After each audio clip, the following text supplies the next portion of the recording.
I'm Janet. I'm Jacia. I'm Rachel, and this is Walk is Happening.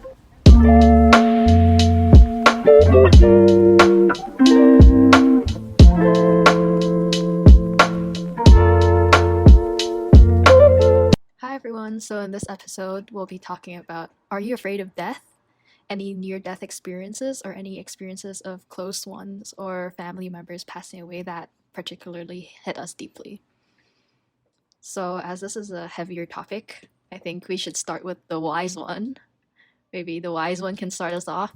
Rachel. Janet? They're both really wise, just saying. No. To be honest, I don't really have much thoughts on death. But not in terms of like close ones passing away, I think. But I think I've just sort of accepted that death is a part of life. So my short answer to this question would be no, I don't think I'm afraid of death. At least for myself. But maybe for my loved ones, I'm afraid of death in the sense that I'm afraid that they will leave before me. Okay, so maybe I am afraid of death. I don't know what I'm saying. How about you, JC? I think everyone's afraid of death. Like even if personally, I guess so. 'Cause it's like I mean like every now and then I'll be like, what happens if I die? I don't have conscious thoughts anymore, and that's like so crazy to me. But it's also like I don't know, man. You never know though. Yeah, What if exactly. there's like an afterlife, Exactly. But that's why it's like so uncertain. Trippy. And it's like crazy. It's cray cray. I've been saying that word a lot. I don't know why. But yeah, And sometimes gasification. yeah. Oh my god, I love saying yasification. Okay, anyways. Am I afraid of death? Yeah.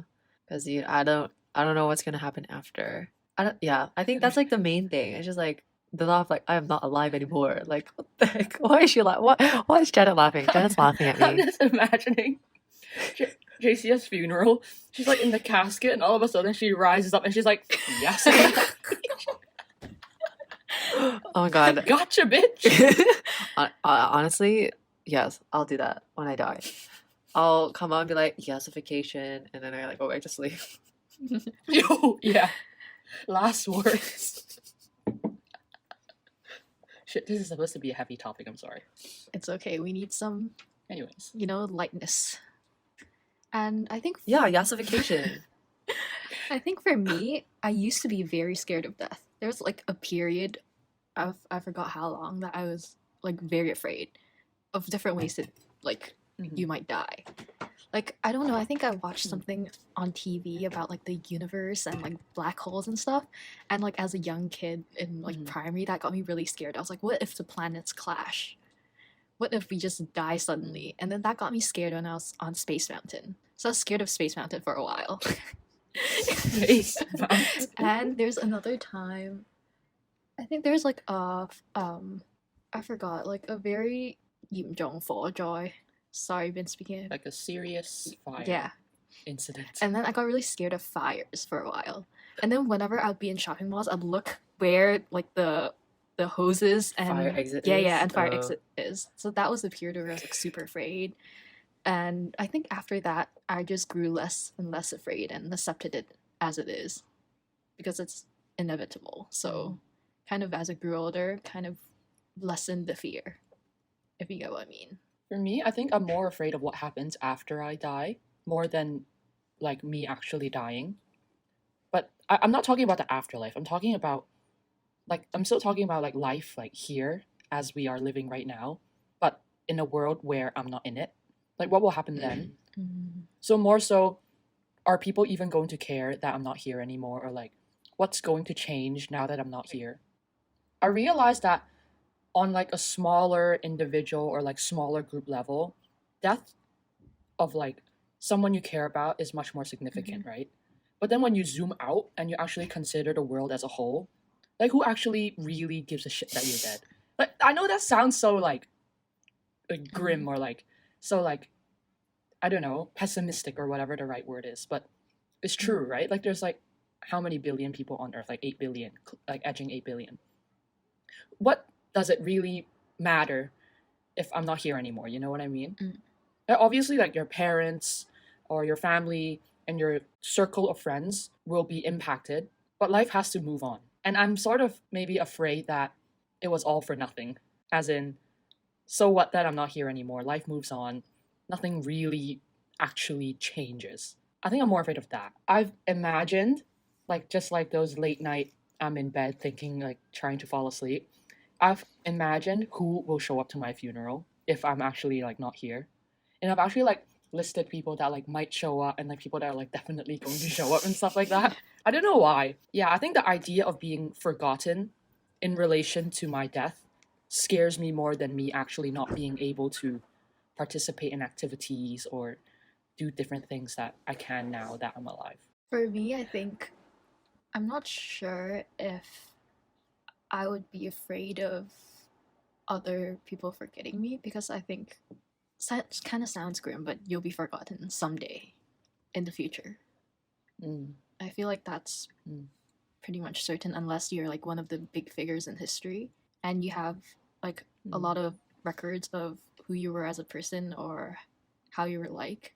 I don't know, I don't feel that important to be remembered as someone like great or something like that. I think at this point in life I'm more into like what I can do right now instead of what impact I will have in the future. It's like more like I'm doing this for myself instead of thinking of its legacy, if you get what I mean. Yeah, I do. But actually, do you think that's going to change by the time we are supposed to like naturally die though? Because obviously before they didn't have technology. You talked about like records, right? Like because of like the technological advancements then, obviously it was much more difficult to keep record of different things or how or who different people were and what they did and stuff like that. But now with technology and like phones and like the internet basically, we each have a much more there's so much more information about each and every one of us, despite us not being important figures at all. I feel like the amount of information that's out there right now about me is probably or maybe like almost equal to the amount of information of some like relatively important figure thousands of years ago. If that makes sense. I'm not saying like I'm as important as this person, but it's just because of the availability of technology that there's so much more information about each and every one of us. So then is that going to help our memory live on longer? And maybe what I'm scared about or the aspect of death I'm scared about isn't valid at all. Isn't that weird? Like people can like look at photos of you as a child, videos of us like being like idiots. And this podcast. They can listen, you can even listen to our podcast. Exactly. Can you imagine us as like 80-year-olds or whatever, and then our like grandchildren are listening to like us dealing with rejection and going with one another, and they're just like, what? So maybe the dynamic or our approach to death will change because of this technology or these new things True. that appear. I never don't really know. thought of it that way. Or maybe in the future we won't even die. Facts. We just be like hooked up to some computer. Oh, shit. You know, Wall-E? What if we all become the people from Wall-E? Yo, honestly, probably. Yeah, like those like people just floating around on those robot chairs or whatever. That's why Wall-E was like a movie that was like way ahead of its time. Yeah. To be honest, I didn't understand Wall-E when it came out. Like I was still too young to Mm. understand. I found it kind of boring. But obviously, looking back, I get what they mean. I just thought it was cute. That's why I watched it. I was like, oh my god, it's so cute. Yeah. It's Wall-E. Have you guys heard of chironics? No. It's like What's the that? rumor. It's like I don't know how to describe it. It's basically freezing your body at a very low temperature after you die, and then with the hopes of resurrecting Yeah. you in the future. No, that's too weird. Wait. Isn't it a thing where like Walt Yeah. Disney That's is what I like, was. being yeah. frozen? I don't know if it's real or not. Like, but I've The heard technology about that. is real though. Like there are companies. But Walt Disney is I- not I actually don't know. frozen, right? I saw a lot of conspiracy Okay. theories around like Elsa, like Frozen being like surrounded by, based on the rumors that he's like gonna be resurrected or something like that, along the lines of that. That's crazy. And like, if That's this so technology is like developed, would you like choose and opt to go for it or no? I don't think I would, because although death may bring you temporary sadness, I think knowing that death exists, like knowing that your time on Earth is limited, gives you so much more value in life. it's sort of like I didn't study econ, but it's sort of like inflation almost. Not inflation, but like if you know you have a finite amount of resources, it forces you to choose how you use your Mhm. time. Resource so like your allocation. resources more wisely, right? Exactly. So like if you know that your time here is limited, then it ascribes value to each and everything you do. Because after you've, put time into this thing, the time remaining is like it shortens. So obviously how you choose to use your time, excuse me, how you choose to use your time, is motivated, or the deciding factor is like death, right? Like obviously if you had an infinite amount of time, then nothing would really be of much value because you can do whatever the fuck you want whenever. So I don't know. I think I value death in that sense, that it helps me understand or helps me decide what things are actually of value to me. JC? Yes, I also agree. I remember I had this conversation once in like a well-being class, and I had like Mr. Burns, and he was like, Mm. "Okay, let's talk about this topic." And then he's like, "What is the meaning of life?" And then from that, we like talked about death and afterlife and stuff like that, whatever. And it's quite a long conversation, but basically, I mean, I guess that's why. Yeah, like you know that you have limited time, so obviously you have to like make the most of, hashtag YOLO, right? You actually only live once, right?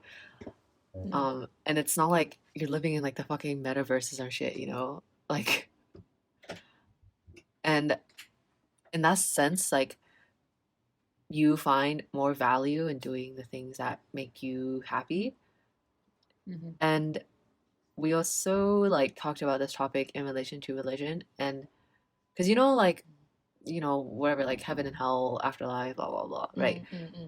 And because people, like we say, mm, people seek to believe in like a religion as like their meaning of life, if that makes sense. Yeah, it's like their Yeah, purpose. like their purpose, like, oh, I believe in Jesus. Jesus is here. Oh my God, this reminds me. This one time I was like going to town, Yeah. and then this woman comes up to me. She's like kind of old woman. She's like kind of short, and she's like, "Oh, are you walking in this direction?" I was like, "Yeah." I was being nice, because I thought like she needed help or something. But she's like, "Oh, can you um answer these questions for the survey I'm doing?" I was like, "Okay, sure." So we're like walking, and she starts talking. She's like, "Are you happy?" I was like, "I guess so." She's like, "Do you believe in the afterlife?" I was like, maybe." And then she's like, "Do you do you believe there is an afterlife? And if there is, how do you get there?" And I was like, I was thinking, is this a fucking survey? Like, dude, she's fucking interrogating me, man. I'm just trying to get my groceries. I know, man. I was literally actually just trying to get my fucking groceries. Like, I want to go get money out of the bank. That's all I want to do.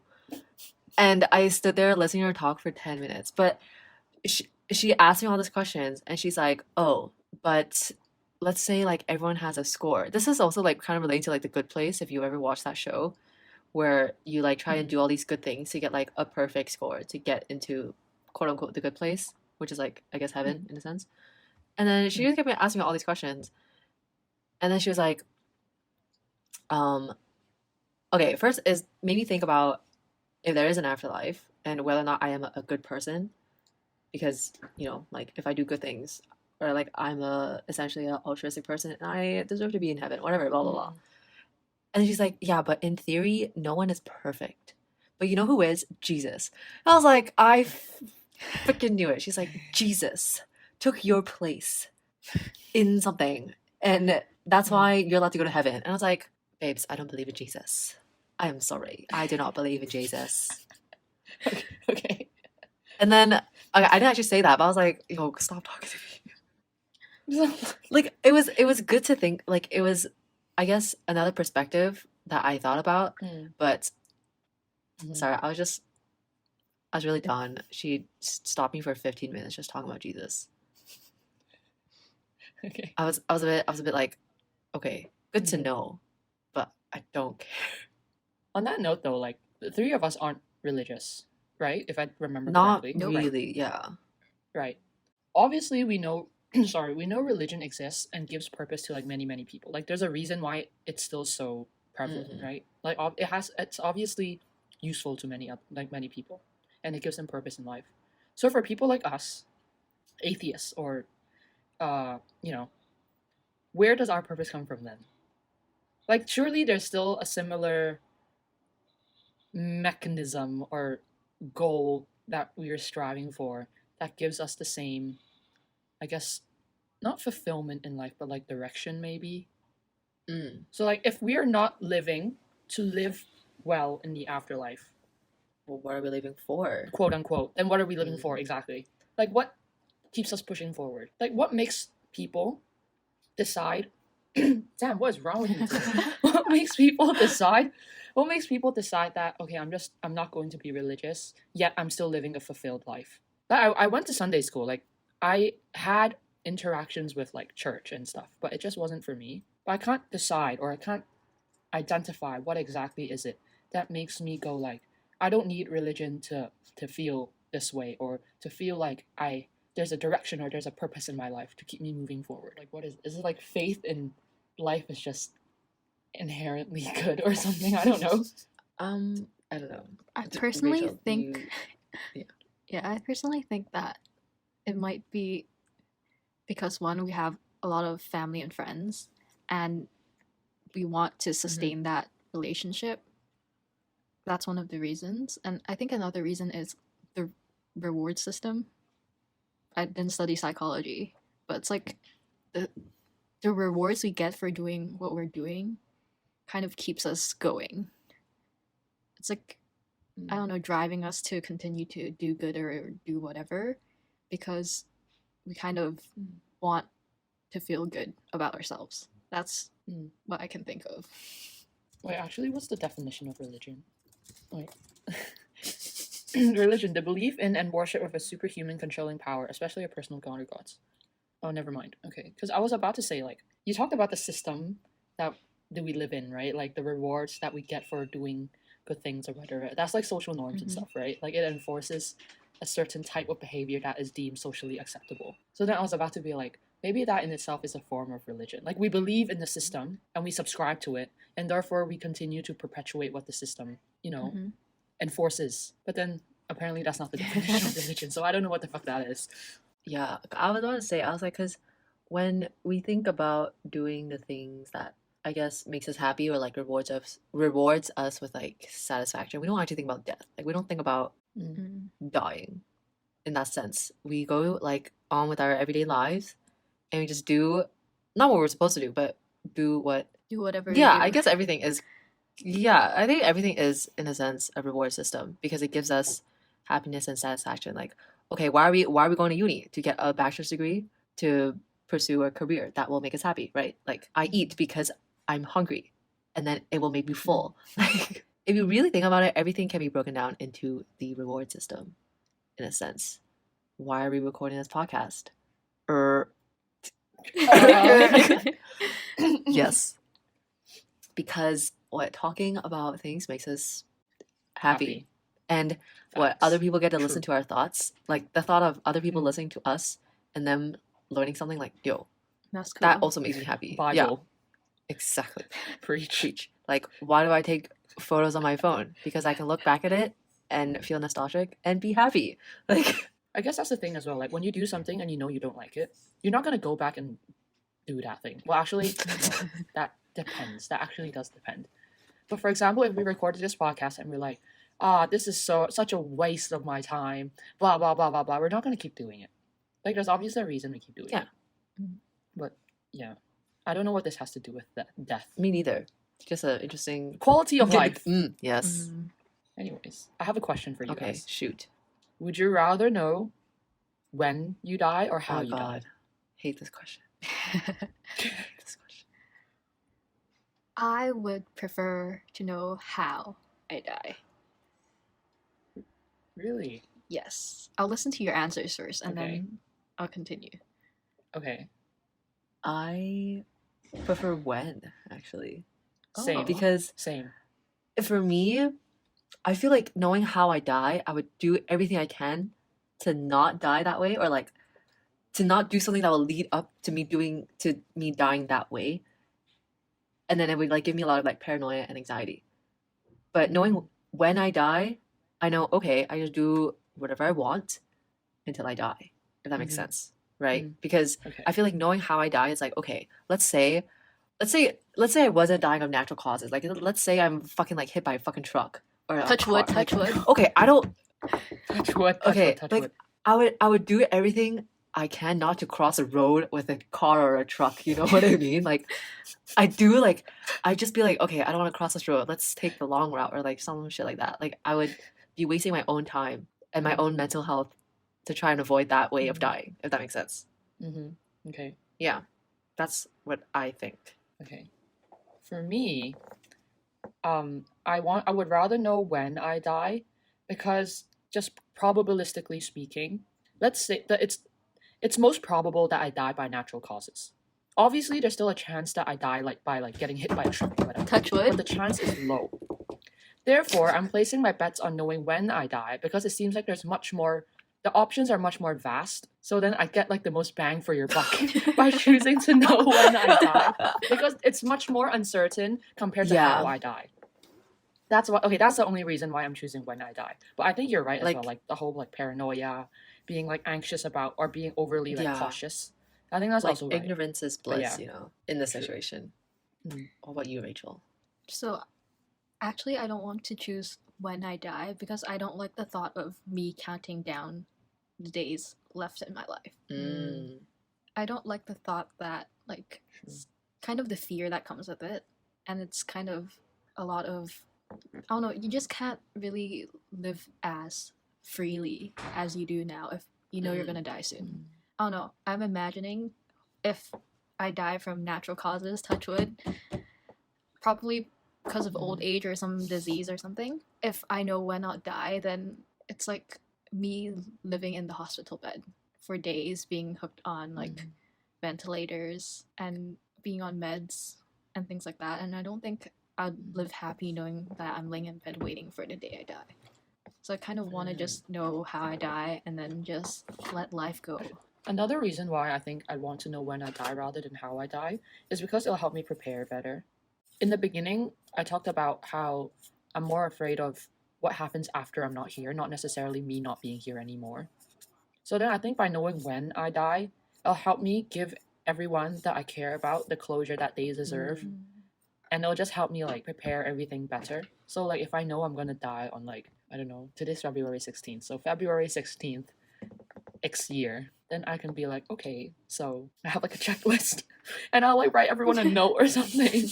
I'll prepare like my like inheritance or whatever, and everything will just be done, and it'll just make life easier for everyone. You know, I don't want to be a drag even after I die. So now I have a question for you guys. Have you guys have Okay. any near-death experiences? And like how you felt during that time? I don't think so I actually. don't think so. I felt like dying. But like you know, like when you get nauseous, not felt like dying as in like I want to like end my life. Sorry, Like, as in when I'm like so nauseous and I'm like, oh, this is such a bad feeling. I might as well die. Like, okay, that type of feeling.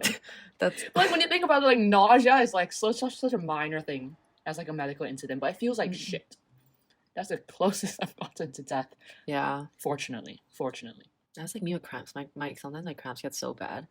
In my fucking Yeah, bed, I'm like, honestly. I literally cannot stand up. Oh no. I'm just like, what the fuck, man? Like, ugh. Yeah. Like, man, I don't want to go through that again. It's so. Why? Have you almost died? Well, no, no. No, like Rachel. Oh, like, why are you Rachel. asking this? I feel like the average person does not have a near-death Yeah. experience. Okay, I have not had a very close to death experience, but it's so embarrassing. Remember when I was in year 9 or 10, was it? I forgot. And then we were in PE, we were on the primary roof. We were playing tag or relay or whatever. We just had to run. That's the point. And then I tripped. And because we had to tag the wall and then run Okay. back. And then when I tripped, I hit my head on the wall. You guys remember this? Ooh. No, I don't. No, this is so embarrassing. Were we in your class though? Probably year 10 then, maybe. Something like that, along those lines. And then the whole world was spinning. It's actually like I was seeing stars. It's like in the cartoons. That's exactly what I saw. And then I was brought to the nurse's office, but I couldn't go home. And it was like a huge bruise on my forehead. And then the nurse was like checking if I had a concussion and stuff like that. All because I freaking tripped. Anyway, fast forward, my helper came to pick me up after school. I went home. And then my parents were like, no problem lah. You just hit your head. It's okay. It will be okay. But I was like, no, mom and dad, no, I should get a checkup. And then I went to the hospital, to the A&E, and they found out that I had a crack in my skull. That's why I don't trust my parents. They always think All from a game of tag. that it's less severe than it is. What do you say? True med student knows when something's wrong. Okay, anyway, but it's not like a huge crack. It's just a tiny little crack. Okay, it's And then they were discussing surgery. I was like, oh shit, I literally just hit my head like I went to the hospital like a week after or something like that. It was like a period of time. I was like, just last week I just freaking tripped and now I'm doing neurosurgery. And then I was put in one of those hospital beds and I was just staring there. I was like, fuck, they're actually gonna cut my head open and like, I don't know, do like sutures or something like that. Okay, that's actually so scary though. And neurosurgery is like one of the hardest specialties in medicine because the amount of precision and the amount of like the amount of sorry, JC just typed something. Okay, I have a story next. Anyway, like laying in the hospital bed was the closest time I felt like I was at to death. Although I had trust in the medical system, but it's just like high risk, you know. That was scary. All right. Anyways, speaking of getting stitches in your head, guess who actually got stitches in her head? Me. Okay. So, to make a long story short, well, actually, I'll try my best. Basically, I got basically over summer, I got the second Pfizer vaccine, and the side effects hit me bad, like bad. I felt like dying. Like those are one of the moments where I was like, I'd be better off dead. like those bullshit moments. Literally, I felt so terrible. I had no energy. Okay, I could barely stand up. I felt like my head was like throbbing the whole night. So it was 3 a.m. I was asleep, and I was like, fuck. No, I feel terrible. I need to have some Panadol. Hopefully this will help. So I got up. I went out to the kitchen. I got a cup of water, and I went to the medicine cabinet to get my Panadol. And like, mind you, from the distance from my bedroom to the medicine cabinet isn't even that far. But I had to take a break in the middle. Like, that's how fucked I was. Like, I don't know how far that was. 10 meters, 8 meters, however long it was. I took a break in the middle. It probably took me like 10 minutes to get from my bedroom to the medicine cabinet. Because I was like so fucking weak. I had to like hold on to my dining table. I remember I actually like slept on my dining table halfway walking to the medicine cabinet because I just could not stand no more. So, anyways, I went to the medicine cabinet. I got my Panadol. Next thing I know, I opened my eyes and I'm on the fucking floor. And I was like, bitch, what the fuck? How did I get down here? So, obviously, I must have fell. Like, somewhere in between bedroom, dining table, and medicine cabinet, I must have, like, blacked out or whatever. And my water was on the floor, and I fell. And for some reason, I was like, you know what? It is what it is. I fell. Let me try sleeping on the floor. So, because I did not have the energy to get up and go back to my room. So I just slept on the floor. At this point, it was like 4 a.m. or something. An hour has passed since I first went to the medicine cabinet, and I was like, okay, no. Let me go back to my room and try to sleep.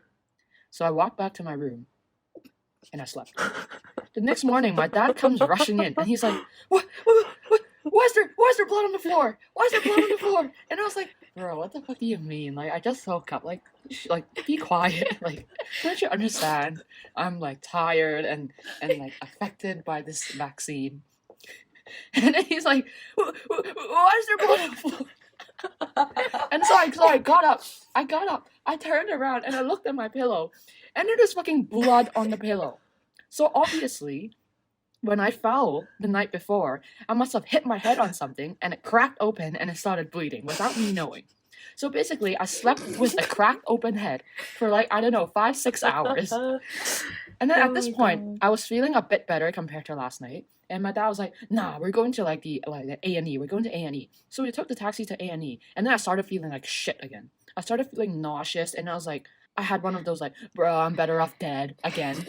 And then we went there, and I remember there was like a ticketing system or whatever, so we had to get the tickets, and then they like classify you based on how serious your thing was in order of how like who the doctor will see first. And I remember I went there and I felt like dying, right? I looked at the paper and it was like not very serious or something, and I was so offended. I was like, you don't understand how I'm feeling. Like, yo, I feel terrible right now, and you classify this as not very serious. So then I was just sitting there. I was like, oh, I was like dying. I couldn't sit up straight. There was no bed for me to lie on, so I had to like I asked for a wheelchair so I could like sit and just get rolled around, because I just couldn't walk no more. Then my aunt came. A couple hours passed. They moved me to. Oh wait, right. I had to do an MRI first because then they had to me check too. that nothing was wrong in my brain.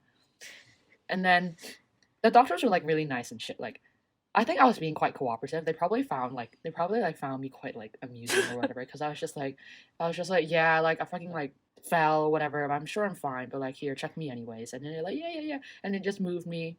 They told me I was fine. I moved up to the bed, and yeah, I got stitches in my head. I think 5 or 6 stitches.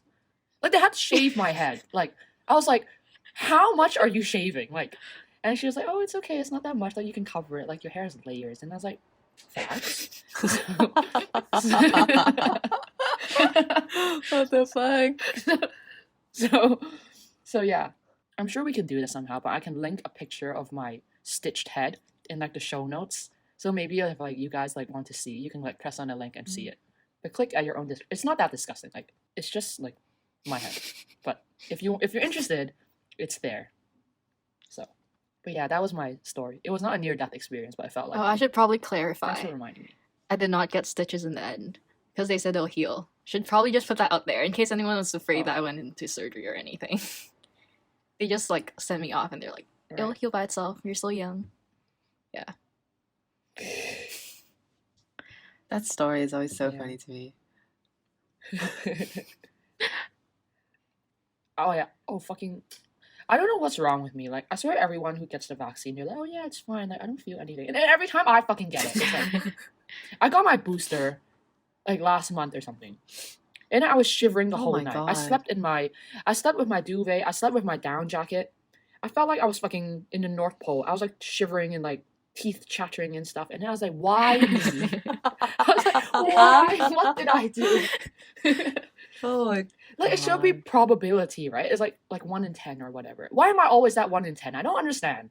Like what did I do to deserve this? Just doesn't make sense. Hopefully I have stronger antibodies, but hey.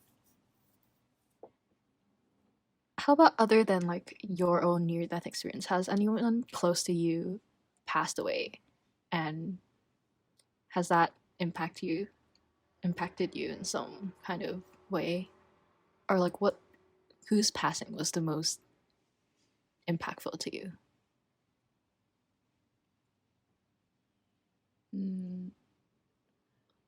3 of my 4 grandparents have passed away, but 2 of them was in Canada, so I wasn't really close to them. Like they were my grandparents, but because they were so far away from me, and because they died or passed away when I was still at quite a young age, there wasn't really anything for me to like hold on to in terms of like reminiscing on my time with them. But it was still sad because I knew like they're my grandparents, like I'm related to them. But it didn't like hit me like hard. And then one of my grandpa in Hong Kong passed away, and I found out when I was in school. And then I don't know why, but like I only cried once related to his death, and that was when I found out at school. I don't think I'm really close to him. So I think it sounds so bad, but I feel like I was crying not because he's not here anymore, but because I lost a grandparent. I don't know if you guys like relate to this or understand, but yeah, I have one grandparent remaining, and I think not to like have favoritism or anything, but like I think when her time does come, it will hit me the hardest. Like I already know it, just because I've spent the most time with her. She, she does the most grandma-y things with me. But yeah, You, JC? I have one of my grandparents passed, but he passed before I was born, so I never knew him. But I think I would have liked him. He's like my dad. But my aunt passed away. I was pretty young. I think I was only like what year 5, 6, 5. Yeah, she died from cancer. So cancer runs in the family. what specific type? Breast cancer, I think. But I wasn't like close to her. I would still like we'd still visit her pretty often. But I don't really think I cried or anything. Well, I think I got a bit emotional when I saw my cousin and my uncle, because I remember we like visited her in the hospital, and then like my cousin was in like the other room and he was like eating lunch. He looked like really sad. Yeah, it didn't really hit me that hard. But then what I found interesting was like how my family grieved and moved on. I mean, my cousin got married, so I think she would be pretty proud that I got married. I don't know. Yeah, but that is it. Everyone else has not passed yet. Even though my grandpa's like 93. Oh wow. Yeah, he won't die soon. By the way, he's like really healthy. So just putting out there, go grandpa. So for me, I have 2 grandparents that passed, but one passed when I was really young.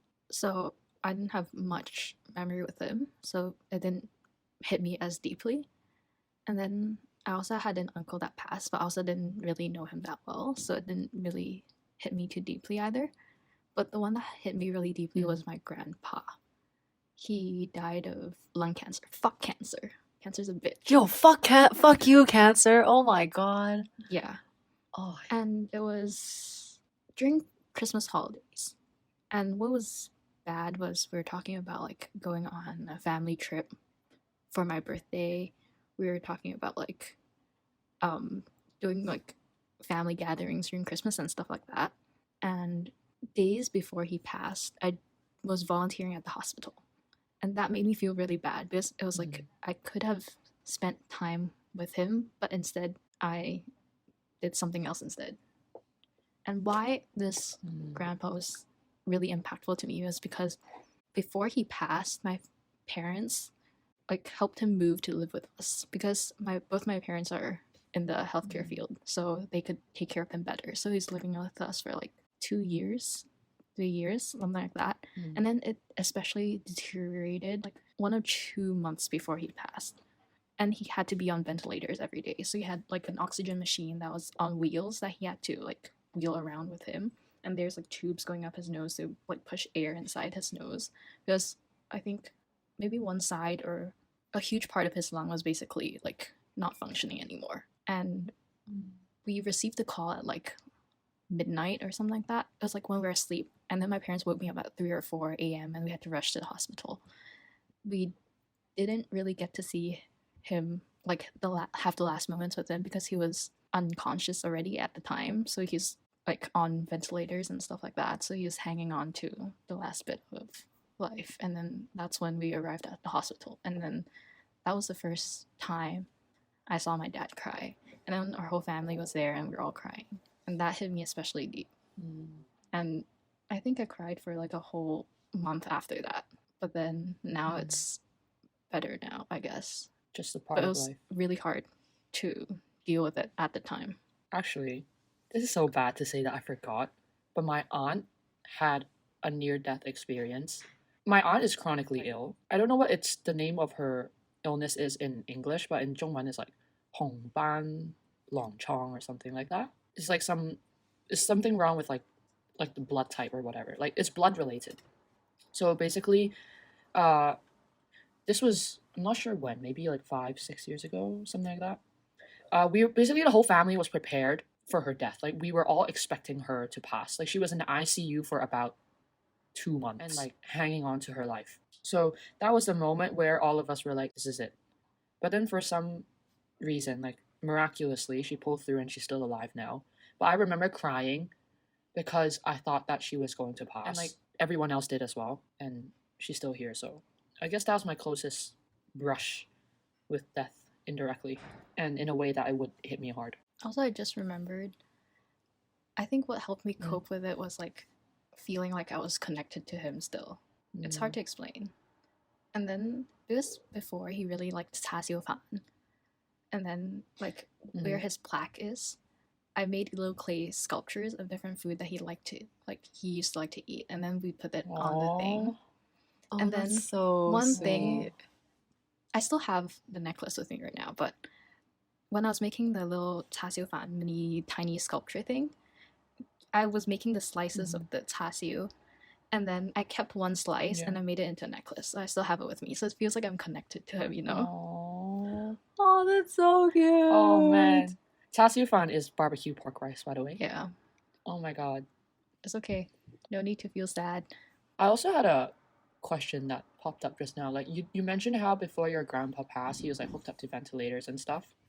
So my question was, would you guys rather live a shorter life if that means you would suffer less in the sense that you could pass away peacefully without having to like man, like just hanging on to life, just so you can like extend it as long as possible, or what? Would I rather live to the age of 90, or would I rather just pass away at like, I don't know, 82 in my sleep peacefully? Because I think I'd rather pass away Yeah. peacefully. I don't know about you Me guys. too. How does that work though? Is there some way where you can be like, oh wait, I guess that's just like Yeah, legal, I was about to say, yeah. right? Okay, but that's not like legal in some places. But I'd rather pass away like that. Me too. It's like But I don't know. 長痛不如短痛. Is that the saying? Yeah. It's like- yeah. How do I translate this? If you're term long pain, why not short pain? It's the literal translation. I'm sure you guys will understand. And on that note, wanted to say something about COVID, because Hong Kong, the situation is getting really, really bad. A lot of people are dying. I heard, yeah. A lot of patients don't have enough space in the hospitals, so their beds are like outside in the open, and it's like cold, and elderlies are like in beds outside under tents, or some don't even have tents. And it's just like lining up at the side of the road waiting to like go into the hospital. Like the situation is bad. The capacity of the medical system here is like full. And I feel like, have you guys had the feeling where you look at the news and then you see the death toll rise and you're like, rising again every day? But one of the posts I made for HK Kofsa, we focused on like family members and their illustrations of their close one who passed because of COVID. And I think it's important to remember that it's like a life behind each of the numbers. And behind each of the life is family and friends who are hurting. And a lot of, like, for example, in other places as well, a lot of people like probably might have lived longer if they had not died from COVID. And I think it's just an important thing to remember, to like do your social distancing. Stop going out to cafes and saying, I'm studying in cafes. Stop doing that. It's a serious situation. People are actually dying. Stay at home. End of my speech. I guess almost time. So, should I start with my own recommendation first? Sure. Go on. It would be to follow HKCOVSA. So, Some self-promo shit. yes, on Instagram. Shameless plug. We do a lot of updates on COVID, where the compulsory testing is. We do a lot on social issues surrounding COVID. So like its impact on women, and the post I mentioned before about the focusing on how different people remembered their loved ones who passed away because of COVID. That's one of my favorite posts. And we also have just a lot of different info about vaccines, impacts of not getting vaxxed, a lot of that info. So you can go check it out on Instagram at HKCOVSA. Okay, my recommendation is to listen to the Backseat Lovers. They're a band, and their music is really good. Right now, my favorite is Pool House. So good. And my recommendation is to write a letter to your future self. There is this website called futureme.org. I've used it, but I actually don't know when I set so you can choose 1 year, 3 years, or 5 years. And I don't even remember. Like, I know I wrote a letter to myself, but I haven't received it yet, so I'm just waiting. I think it's like, even if it's just like for like a month, I think it's good reflection and good like nostalgia. Because I remember we wrote one in year 7 and we got it when we graduated. Yeah, And that was really I cute. didn't That get was so mine. cute. yeah, that was really cute. It's still with Beatrice in the UK. She said Oh my she'll God, mail it back to me, lol. but she didn't. Just saying, shout out to Beatrice if you're listening. Send it back to me. I would like to know. It's just a good thing to see how you change over time. I remember I cried writing that letter. You told, and I was like, Yeah, in why would you fucking do that? Why would you advisory. do that? Exactly. You're 7, I know. man. But Take a break. I reread it and I was like, good stuff. Good stuff. Anyways, goodbye. Thanks for Thank listening. you.